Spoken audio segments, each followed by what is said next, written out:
আসসালামু আলাইকুম। Recipe by beauty চ্যানেলে আপনাদেরকে স্বাগত জানাই। আজ আপনাদের সঙ্গে শেয়ার করব মসুর ডাল ও আলুর মধ্যে একটা ডিম দিয়ে খুবই সুন্দর একটা রেসিপি। এই রেসিপিটা কিন্তু মাছ মাংসের স্বাদকেও হার মানাবে। আপনারা গরমে এই রেসিপিটা রান্না করে খেয়ে দেখতে পারেন। আশা করছি আপনাদেরকে অনেক বেশি ভালো লাগবে। তো অবশ্যই স্কিপ না করে পুরো রেসিপি দেখে নেবেন। তো চলুন রেসিপি শুরু করি। এখানে দেখুন আলু কেটে নিয়েছি দুটো মিডিয়াম সাইজের। আলুটা এভাবে একটু মোটা রেখে কেটে নিতে হবে। আপনারা হয়তো দেখে বুঝতে পারছেন আলুটা কিভাবে কাটতে হবে, এভাবে আপনারা কেটে নেবেন।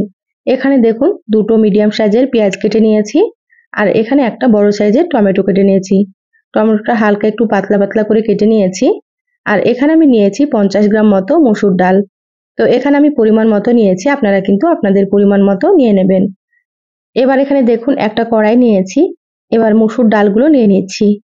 তো মসুর ডালগুলো কয়েকবার পানি পাল্টে খুব ভালোভাবে ধুয়ে পরিষ্কার করে নিয়েছি।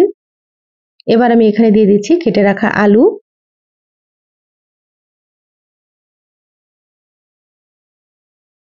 সম্পূর্ণ আলুগুলো দিয়ে দিলাম।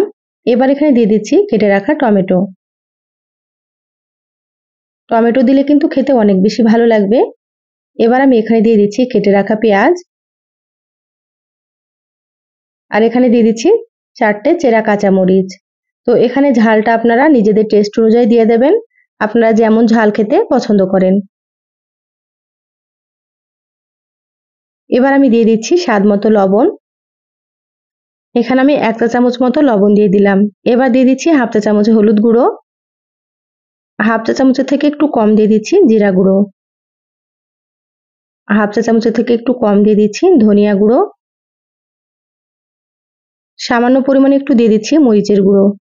যেহেতু এখানে কাঁচামরিচ দিয়েছি সেজন্য অল্প করে দিয়ে দিলাম। তা আপনারা যেমন ঝাল খাবেন সেভাবে দিয়ে দেবেন, বা আপনারা এখানে শুধু কাঁচামরিচ দিয়েও রান্না করে নিতে পারেন। এবার আমি এখানে দিয়ে দিচ্ছি 1 টেবিল চামচ মতো সর্ষের তেল। তো এখানে আমি সর্ষের তেল দিলাম, আপনারা চাইলে সয়াবিন তেল দিতে পারেন। এবার দিয়ে দিচ্ছি হাফ চা চামচ আদা বাটা, আর দিয়ে দিচ্ছি হাফ চা চামচ রসুন বাটা। এই রেসিপিতে খুব বেশি আদা রসুন লাগবে না, আপনারা কিন্তু অল্প করে একটু দিয়ে দেবেন। এবার সমস্ত হাত দিয়ে খুব সুন্দর করে চটকে মেখে নিতে হবে। যত ভালোভাবে মাখবেন ততই কিন্তু রেসিপিটা খেতে ভালো লাগবে। তো যারা ভিডিওটি ইউটিউব চ্যানেল থেকে নতুন দেখছেন, প্লিজ চ্যানেলটা সাবস্ক্রাইব করে চ্যানেলের সাথেই থাকবেন। যারা ফেসবুক পেজ থেকে ভিডিওটি দেখছেন, প্লিজ একটা লাইক দিয়ে পেজটা ফলো করে রাখবেন পরবর্তী ভিডিও নোটিফিকেশন পাওয়ার জন্য। দেখুন সুন্দর করে চটকে মেখে নিচ্ছি। এইভাবে আপনারা একটু সময় নিয়ে মেখে নেবেন, তাতে করে টেস্টটা খুবই সুন্দর হবে এই রেসিপির। খুব ভালোভাবে একটু সময় নিয়ে মেখে নিলাম। এবার আমি এখানে দিয়ে দিচ্ছি পরিমাণ মতো পানি। যেহেতু সবগুলো সেদ্ধ হবে সেজন্য এখানে পানির পরিমাণ একটু বেশি দিতে হবে। তো এখানে প্রায় আমি 4 কাপ মতো পানি দিয়ে দিলাম। পানি দিয়ে খুব ভালোভাবে একটু নেড়েচেড়ে নিয়েছি। এবার ঢাকা দিয়ে দিচ্ছি। এবার গ্যাস অন করে দিচ্ছি। ঢাকা দিয়ে রান্না করে নেব প্রায় 5 থেকে 6 মিনিট মতো। দেখুন 6 মিনিট পর ঢাকাটা খুলে নিয়েছি। এবার খুব ভালোভাবে একটু নেড়েচেড়ে নেব। এভাবে মাঝে ঢাকা খুলে একটু নেড়েচেড়ে নিতে হবে। আর গ্যাসের আঁচটা মিডিয়ামে রেখে রান্না করে নিতে হবে, তাহলে ডালগুলো খুব সুন্দর মতো সেদ্ধ হবে, আর রান্নাটাও কিন্তু খুবই সুন্দর হবে। তো আবারও আমি ঢাকা দিয়ে দিচ্ছি। আবারও 6 থেকে 7 মিনিট মতো রান্না করে নেব। মিডিয়াম আঁচে 7 মিনিট রান্না করে নিলাম, ঢাকাটা খুলে নিয়েছি। এবার দেখে নেব ডালগুলো সেদ্ধ হয়েছে কি। দেখুন ডাল আর আলু খুব সুন্দর মতো সেদ্ধ হয়ে গিয়েছে। এভাবে একটু সময় নিয়ে রান্না করে নিতে হবে। এবার ঢাকা দিয়ে আমি অন্য চুলাতে দিয়ে দিচ্ছি।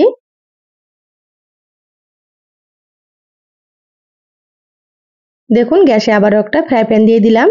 এবার দিয়ে দিলাম এখানে সামান্য একটু সর্ষের তেল। তেলটা হালকা গরম করে নিচ্ছি। দেখুন তেল গরম হয়ে গিয়েছে। এবার আমি এখানে দিয়ে দিচ্ছি একটা ডিম। তো এখানে আমি একটা ডিম দিয়ে দিলাম, আপনারা চাইলে 2টো বা 3টে ডিমও দিতে পারেন। সামান্য একটু লবণ দিয়ে দিলাম। এখানে কিন্তু খুব বেশি লবণ দেওয়া যাবে না, যেহেতু আগে থেকে ডালে লবণ দিয়েছি, সেজন্য অল্প করে একটু লবণ দিতে হবে। এবার ডিমটা সুন্দর করে একটু ঝুরি করে নেব।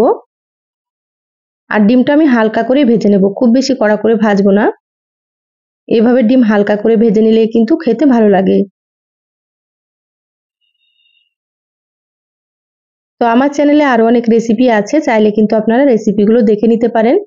আমি সবসময় ঘরে থাকা উপকরণ দিয়ে রেসিপিগুলো দেখানোর চেষ্টা করি। খেতে খুবই ভালো হয়। আপনারাও রান্না করে খেয়ে কমেন্ট করে জানাবেন কেমন লেগেছে। দেখুন ডিম ভাজা হয়ে গিয়েছে। এবার আমি ডিমগুলোকে বাটিতে তুলে নিচ্ছি।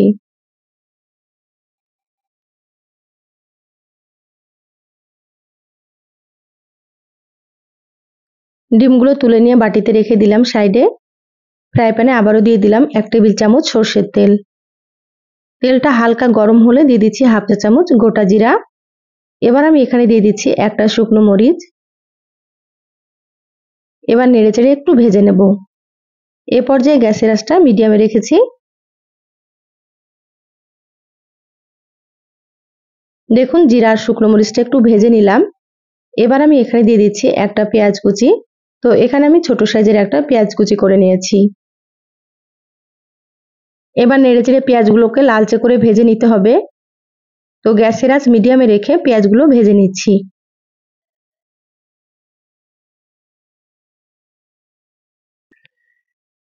পেঁয়াজগুলো লালচে করে ভেজে নিয়েছি, ভাজা হয়ে গিয়েছে। এবার আমি ফ্রাই প্যানটা নামিয়ে নিচ্ছি। এর থেকে কিন্তু আপনারা বেশি ভাজবেন না, তাহলে কিন্তু খেতে তিতা লাগবে। এবার দেখুন কড়াইয়ের ঢাকনাটা খুলে নিয়েছি। এবার বাগারটা দিয়ে দিচ্ছি। এইভাবে বাগার দিলে কিন্তু খেতে আরো বেশি সুন্দর হবে। তো অবশ্যই কিন্তু আপনারা এইভাবে বাগারটা দিয়ে নেবেন। এবার আমি এখানে ভেজে রাখা ডিম দিয়ে দিলাম। এবার নেড়েচেড়ে একসাথে খুব ভালোভাবে মিশিয়ে নেব। এই রেসিপিটা গরম ভাত, রুটি, পরোটা সবকিছুর সঙ্গে কিন্তু ভালো লাগে খেতে।